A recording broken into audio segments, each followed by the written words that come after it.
Hello everyone, today we are going to start a very important and interesting topic of plant nematology, that is morphology of nematodes. तो basically nematodes की morphology में हम क्या study करते हैं, nematode की body structure के बारे में, बेसिकली उसके क्या क्या डिफरेंट पार्ट्स हैं और किस तरह से डिफरेंट लेयर्स उसकी बॉडी में है, कंपोनेंट्स उसकी बॉडी में है. So let's start with shape and size of nematode. इससे पहले ये जान लेना इम्पॉर्टेंट है कि नेमेटोड पाए कहाँ जाते हैं. So the answer to this question is कि नेमेटोड हर जगह पाए जाते हैं, एवरीवेयर. ह्यूमंस के अंदर, एनिमल्स के अंदर, सॉइल के अंदर, प्लांट के अंदर, इंसेक्ट्स के अंदर, everywhere nematodes are present. They are the most abundant species on the earth and साथ ही सबसे कम डिस्कवर्ड, या बोल सकते हैं सबसे कम स्टडीड, जिनकी अभी तक उतनी डिस्कवरी नहीं हुई है. Nematode is that species, right. और इसके स्टार्ट हम करेंगे साइज़ के साथ. तो साइज़ की अगर हम बात करें तो जो एनिमल पैरासिटिक नेमेटोड्स होते हैं, animal parasitic nematodes are visible with naked eyes.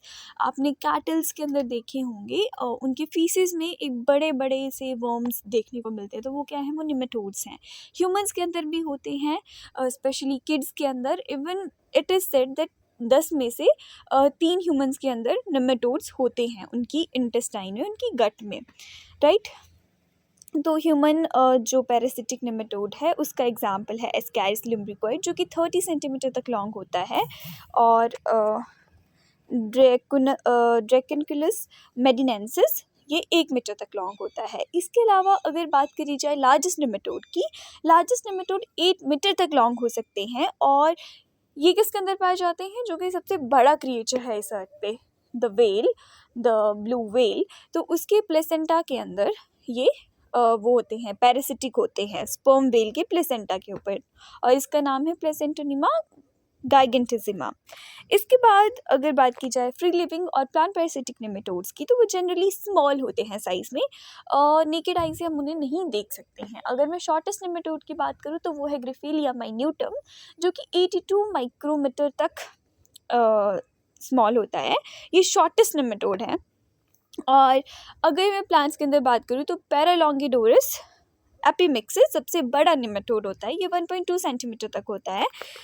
सो ये थे इसके डिफरेंट साइजेस. इसके साथ मैं एक डायग्राम भी शो कर दूंगी, जिसमें बताया गया है कि जो पीपियन होते हैं उनका साइज़ किस तरह से वेरी कर सकता है. इसके अलावा इनकी शेप, अब हम कभी भी डायग्राम देखते हैं नेमेटोड का, तो एक बेसिक सा डायग्राम क्या शो होता है, वर्मी फॉर्म शेप जिसमें दिखाई गई होती है. पर it is not true, vermi form के अलावा भी काफ़ी सारी शेप्स हो सकती हैं. तो टिपिकली तो वर्मी फॉर्म होते हैं थ्रेड लाइक, पतले से, ट्यूबुलर. ट्यूबुलर मतलब ट्यूब जैसा स्ट्रक्चर होता है, और नेमेटोड की बॉडी को tube with in a tube structure भी कहा जाता है. आगे अगर हम डायग्राम देखेंगे तो उसमें हम देखेंगे आउटर बॉडी वॉल और इनर बॉडी वॉल, 2 अलग बॉडी वॉल होती है, बीच में एक कैविटी होती है, स्यूडोसिलोम जिसे बोलते हैं. और you can compare the structure to a pen, transparent looking pen. बाहर का स्ट्रक्चर अलग है, अंदर की जो रिफिल है वो अलग है, tube with in a tube. अब जैसे कि मैंने कि ये सिर्फ वर्मी फॉर्म नहीं होते, वर्मी फॉर्म के अलावा ये काफ़ी अलग शेप में हो सकते हैं. स्पेशली फीमेल जब मेच्योर हो जाती है तो वो डिफरेंट शेप एक्वायर कर सकते हैं. कौन कौन सी, वो स्वेलन हो सकती है, सेकेट हो सकती है, लेमन शेप या रेनिफॉर्म हो सकती है. तो ऑन मेच्योरिटी फीमेल की शेप का डिफ़र कर जाना, मतलब वर्मी फॉर्म से उसका चेंज हो जाना, और मेल का सिर्फ वर्मी फॉर्म रह जाना, तो उस फिनोमेना को हम बेसिकली क्या बोलते हैं, सेक्सुअल डायमॉर्फिज्म. इसे सेक्सुअल डायमॉर्फिज्म कहा जाता है. So this is all about shape and sizes of the nematodes. इसके अलावा हम पढ़ते हैं इसकी बॉडी रीजन्स के बारे में, कलरेशन और सेगमेंटेशन के बारे में. अब बॉडी रीजन की बात की जाए तो इसकी जो इंटीरियर मतलब जो सबसे ऊपर वाला पार्ट है नेमेटोड का, उसमें क्या होगा, उसमें माउथ और लिप्स होंगे. तो उस रीजन को हम बेसिकली हेड बोलते हैं. अब इसको जो डिवाइड किया गया है डिफरेंट बॉडी रीजन्स में, वो हमने ऐसे ही कर दिया है, लाइक इसमें कोई स्पेसिफिकली डिवीजन नहीं होता. For example in case of insect if we see, तो बॉडी सिंपली डिवाइड होती है हेड, थॉरैक्स और एब्डोमेन में. But in case of nematode ऐसा कुछ पर्टिकुलर डिवीजन नहीं होता. हमने कह दिया कि जहाँ पे लिप और माउथ वाला रीजन है उसे हम हेड बोल दे रहे हैं. ठीक है। अब हेड की अगर मैं बात करूँ, मतलब जो एंटीरियर मोस्ट पार्ट है नेमेटोड का, वो दो तरह का हो सकता है। वो कॉन्टिन्यूस भी हो सकता है, वो ऑफसेट भी हो सकता है। कॉन्टिन्यूस जैसा कि आप इस इमेज में देख रहे हैं कि ये आगे से एकदम सिंपल है, और ऑफसेट में थोड़ा नॉब लाइक स्ट्रक्चर बना हुआ है। तो basically these are of two types. इसके बाद एक रीजन हमने हेड बना दिया, एक को हम टेल बोल रहे हैं। अब जो पोस्टीरियर पार्ट होगा, सबसे नीचे वाला पार्ट होगा, उसे हम टेल बोलेंगे। तो portion beyond the anus, anus के बाद का जो पोर्शन है उसे हम टेल बोल रहे हैं।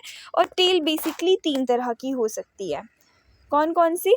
फिलिफॉर्म हो सकती है, जिसमें एकदम ऐसे पॉइंटेड एंड है, ये एनस है। एनस से नीचे वाला एरिया ये एनस है बेसिकली, दिस इज एनस।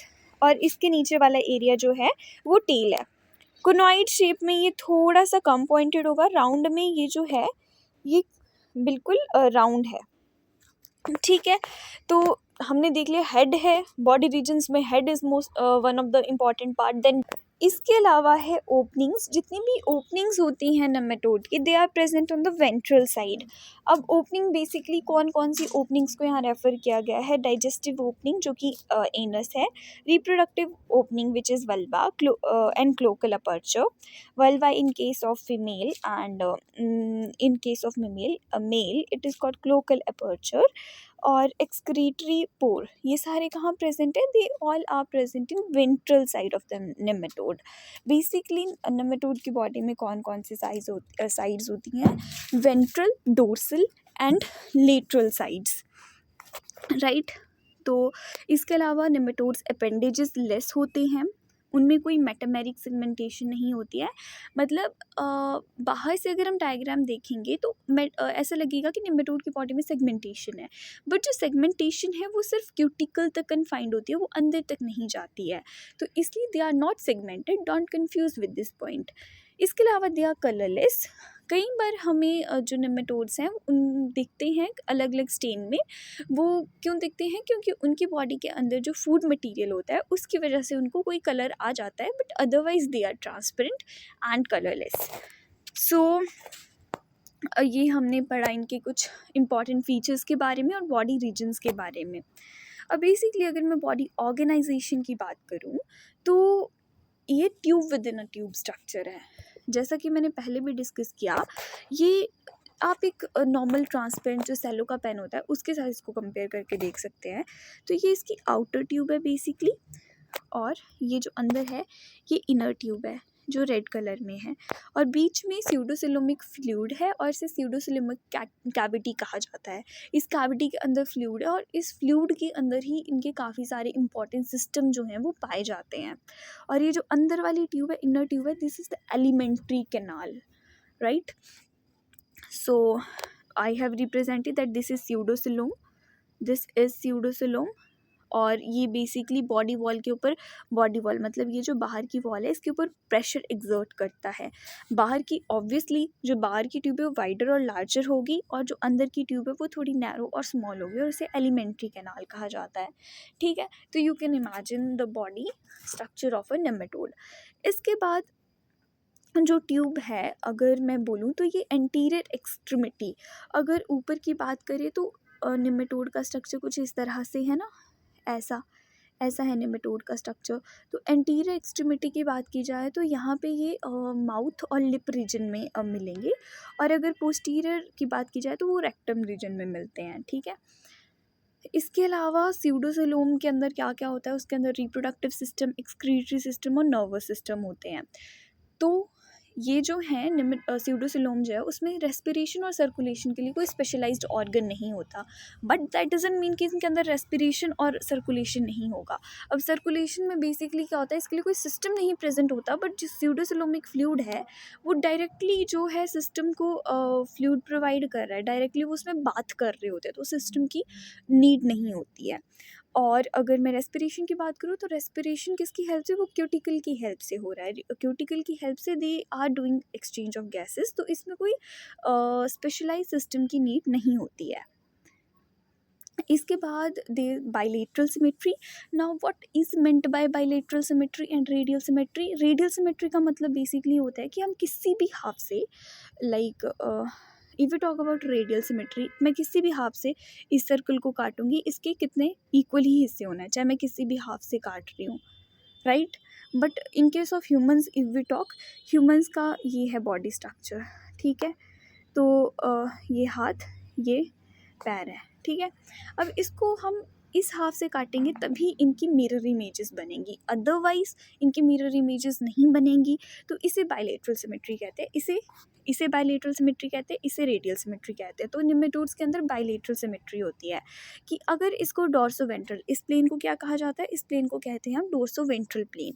अगर इसको डोर्सोवेंट्रल प्लेन के थ्रू कट किया जाएगा तो भी इनकी जो है दोनों पार्ट्स की क्या बनेगी, मिरर इमेजेस बनेंगी, राइट।